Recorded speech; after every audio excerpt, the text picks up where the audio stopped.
योगी ने लाउडस्पीकर बंद किया, लेकिन अब अमित शाह इससे भी कुछ बड़ा करेंगे। मोदी सरकार वो करने वाली है जिसके बाद देश में बड़ा तूफान आ जाएगा।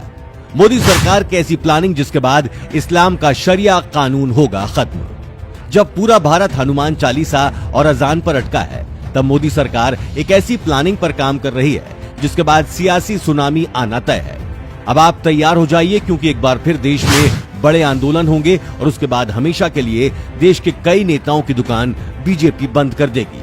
अमित शाह ने सीधा इशारा किया है, हम वो करने वाले हैं जो करना चाहिए। जैसे 370 लागू किया, सीएए और एनआरसी लेकर आए, ट्रिपल तलाक को खत्म किया, वैसे ही अब एक देश एक कानून भी बनेगा। ये एक देश एक कानून क्या है जो भारत का राजनीतिक नक्शा बदल देगा और हिंदू मुस्लिम की लड़ाई हमेशा के लिए खत्म कर देगा।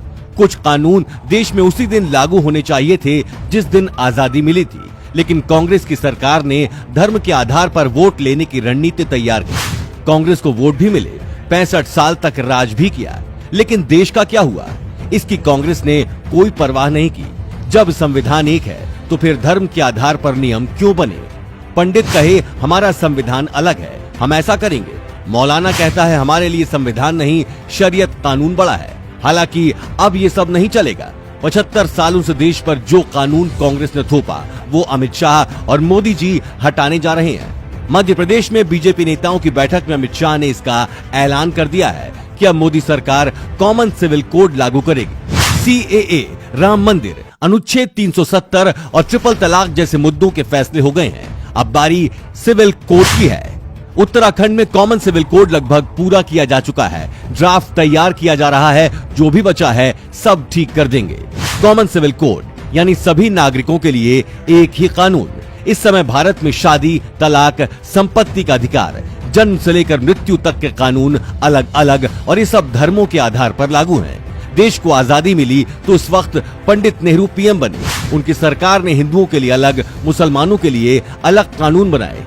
ये आप कह सकते हैं कि हिंदुओं के लिए कई कानून बने, लेकिन मुसलमानों को शरीयत के आधार पर पूरी आजादी दे दी गई। संविधान एक लागू किया गया, लेकिन कानूनी अधिकारों का बंटवारा कर दिया गया। जैसे हिंदू मैरिज एक्ट तो बना, लेकिन मुस्लिम मैरिज एक्ट पर कांग्रेस की सरकार ने कभी कुछ नहीं सोचा। 3 तलाक पर सुप्रीम कोर्ट का फैसला बदलकर कांग्रेस ने नया कानून बना दिया, लेकिन अब ऐसा नहीं होने वाला, क्योंकि कॉमन सिविल कोड लागू होते ही हर नियम संविधान के मुताबिक हर धर्म पर लागू होगा। जैसे आप मुस्लिम हैं, आप कहते हैं कि हमारा शरीयत कानून कहता है कि तलाक के बाद दूसरी शादी तभी होगी जब हलाला की प्रक्रिया होगी। हलाला एक ऐसी प्रथा है जो हम आपको यहाँ नहीं बता सकते, लेकिन कॉमन सिविल कोड लागू होने के बाद मुस्लिम को तलाक वैसे ही लेना होगा जैसे भारतीय कानून कहता है। संविधान तय करेगा कि कहाँ आपको टोपी पहननी है और कहाँ नहीं। जैसे नवरात्रि में आपको क्या आरती के लिए छुट्टी मिलती है, लेकिन मुस्लिम नमाज के लिए छुट्टी अपना अधिकार मानते हैं, क्योंकि उनके शरीयत कानून में ऐसा कहा गया होगा। अमित शाह और मोदी मिलकर देश में कुछ ऐसा करने वाले हैं जिसके बाद आप कहेंगे कि अब तो देश में कोई मुद्दा बचा ही नहीं। सालों से बीजेपी के पास 4 मुद्दे थे, राम मंदिर, 3 तलाक, 370 और कॉमन सिविल कोड, जिसमें 3 तो खत्म हो चुके हैं। अब चौथे की बारी है और वो मोदी सरकार 2024 से पहले ही खत्म कर सकती है। अब आपके मन में सवाल उठा कि ये काम मोदी सरकार क्यों करना चाहती है, इससे पहले किसी ने क्यों नहीं किया। दरअसल भारत में धर्म के आधार पर वोट बैंक का पिटारा भरा जाता रहा है। कोई भी धर्म जब कोई गलत कानून बनाता है तो रोकने की बजाय उसे हवा दी जाती है। 3 तलाक के साथ एकदम ऐसा ही था। क्या मोदी जी ये कानून लाकर सही कर रहे हैं? आप हाँ या ना लिखकर जरूर बताएं, और अगर आप भी मोदी जी के इस फैसले का समर्थन करते हैं तो इस वीडियो को शेयर जरूर करें। धन्यवाद।